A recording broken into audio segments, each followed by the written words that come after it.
A new government has a new mandate. But what does India Inc. expect from Modi 3.0? Ladies and gentlemen, we have with us Mr. Sanjiv Puri, President CII and Chairman ITC Limited. So welcome to Republic Business. Thank you. Thank you for having me on the show.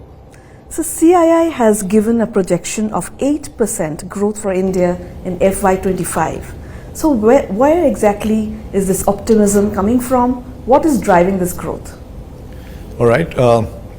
First of all, I think let's just look at the starting point.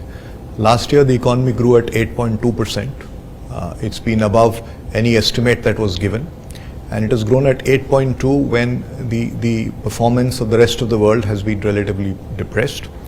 So it's indeed a remarkable figure. And if one goes back to see what led to this kind of remarkable performance, it's on account of a lot of structural changes that have happened in the economy, a lot of policy interventions that have had over a period of time, which have led to good macro stability. It is also creating a positive investment climate. It is also on account of public investment. So a lot of positives in the economy over a period of time that have created this robust performance of the economy. And if you look going forward, what we are seeing is that the strength will continue because these are all sustainable interventions.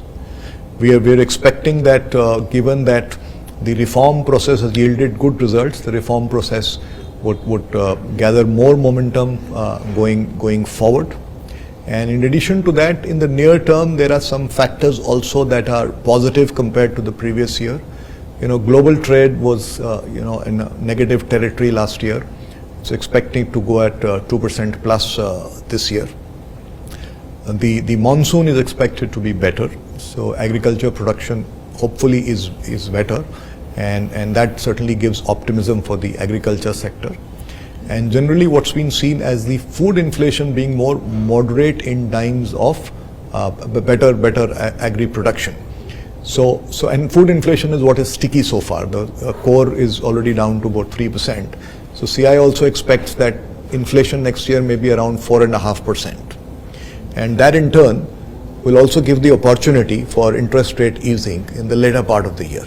So some near term, we are also seeing some positive factors that will provide some momentum, besides of course the continued impact of all the reforms and the reforms that will be pursued on mission mode during this year. So that's what gives us the optimism.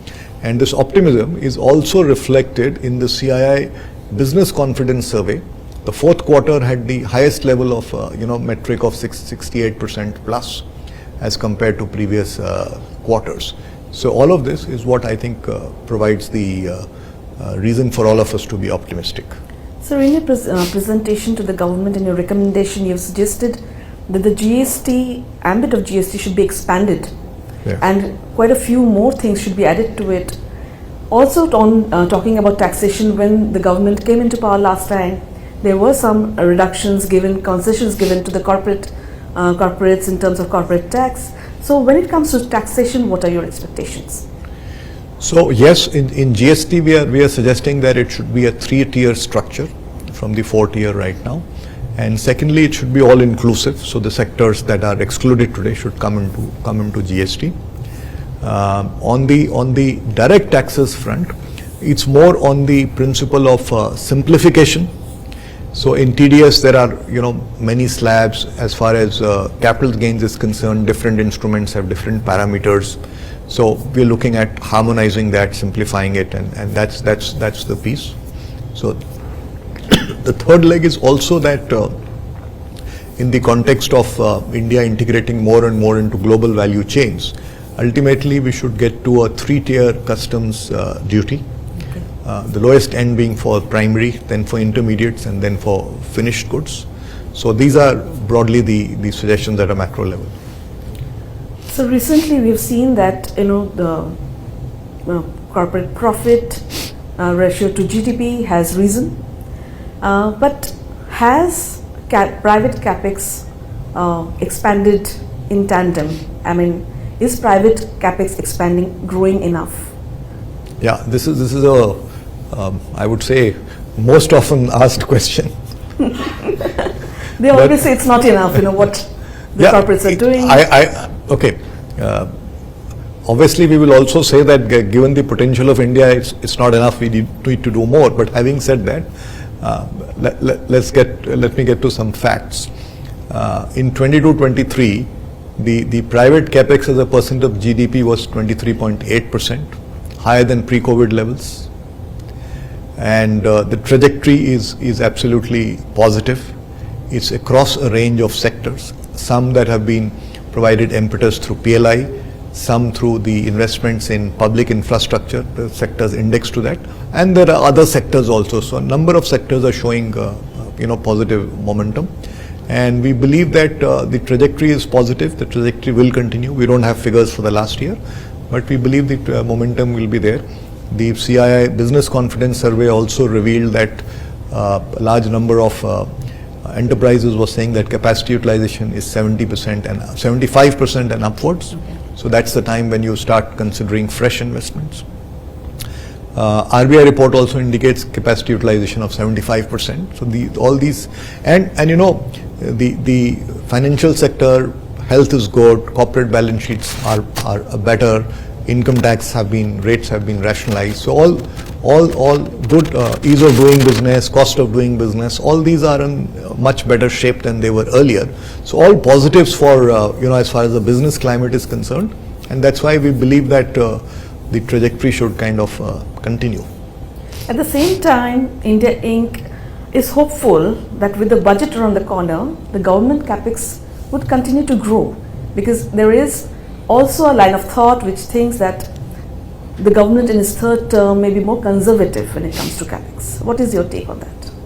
So as I've been saying that, the earlier policy approach, which was investment-led inclusive growth, which is a more sustainable path to growth, has yielded results that is visible from the performance of last year. Right. And that should energize everybody to go that path even more. Right. So from that perspective, we believe that the capex should be enhanced by 25% because it strengthens the competitiveness of the economy.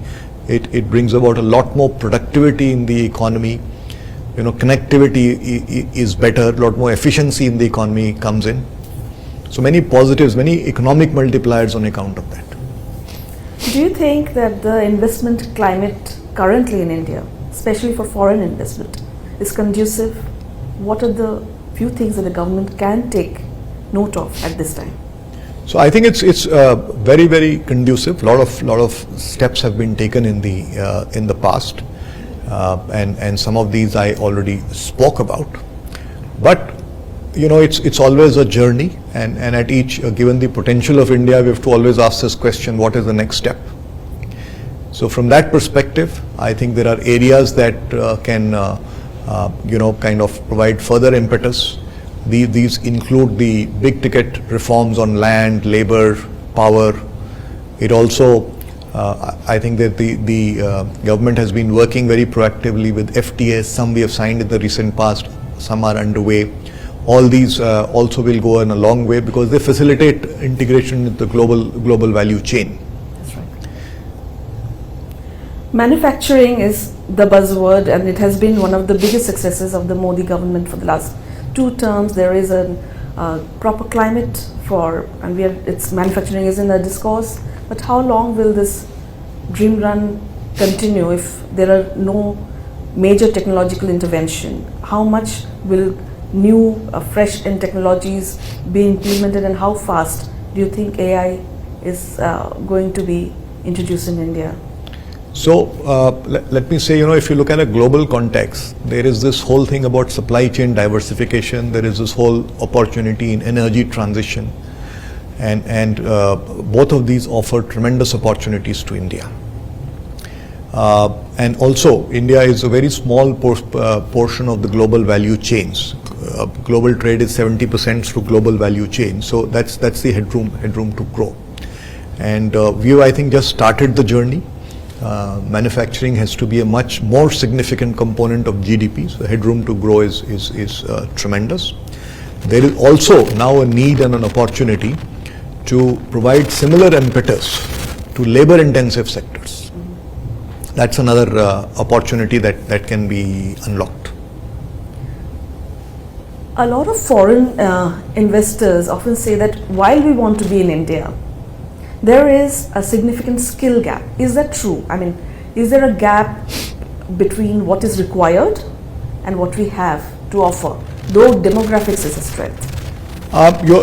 That's an area that certainly requires some more investment, and that's one of the suggestions that CII has got, that over a period of time the investment in education should go up, investment in healthcare should go up, investment in skilling should go up, and these are all areas where industry has to also do its bit and work on it. And we are also suggesting creation of a universal labor skill inventory online platform, where there is a full inventory and which can be layered with some kind of forecasting of the requirement, and that in turn feeds into the areas where skilling is required, and better industry and government working and collaboration in developing the industry ready and the skills that are in demand. So that's clearly an area where there is an opportunity to take it to the next level. Having said that, of course, it's not that, steps have not been taken in the past. We must also acknowledge the kind of institutions that have come up, the kind of systems that have been set in place. But I think for our growth we need much more. So we need to put a lot more impetus onto skilling and developing the human resources. That's right. So if we are to look at the next 5 years, which investors also want to know and we also want to know, what are the 2 or 3 things in India Inc., the industrial sectors, which will see a lot of growth? Will it be aviation? Will it be manufacturing? Will it be EVs? Will it be automation? Where do you think are the growth centers for India? So we believe in CII, we believe all the 3 sectors of the economy need to fire for us to maintain the high growth rates. So we believe we have to get growth in agriculture, in services, in manufacturing, and all of them have opportunities. So if you look at manufacturing, I already spoke about the drivers in place. In addition to that, I may also add that technology is going to be another driver. Right. So the kind of partnership that's there with the US, right, and there's an opportunity to explore similar with some other countries, that's going to be another driver. I think where corporate India also needs to scale up is the investment in R&D. Right. It is on the lower side. That will create intellectual property, in turn will create the opportunities for new value chains to be created. And towards that, we are saying that the step that the government has announced for the innovation fund, can it be used to create an innovation ecosystem involving institutes, research institutes, academia, industry, on the areas of strategic thrust. Services, I think big opportunity. Tourism is one. Even our IT services and technology related services, big opportunity. Already we are seeing a lot of GCCs come here. The overall technology spend, discretionary spends are kind of muted at the moment, but over a period of time it is bound to pick up because they are essential ingredients to competitiveness. So so there is opportunity there also. And agriculture, I think the headroom to grow is tremendous, and there is opportunity to meet not only our needs but beyond the borders, the food and nutritional needs, because those are also globally increasing. So all the sectors, I think, tremendous opportunity. So given this entire, to sum up our conversation, so how sure are you that India will hold its position as the fastest growing economy? We feel very optimistic about it. The industry feels very optimistic about it. Thank you so much, sir. Thank you. Thank you. Thank you for having me. Thank you. Thank you, Mr. Puri. And that, ladies and gentlemen, was a little capsule on what India Inc. expects from Modi 3.0 when it comes to economy, growth, and the market generally responding to how the government is going to deliver and what is expected from it in this new, fresh journey. Thank you, and stay tuned to Republic Business.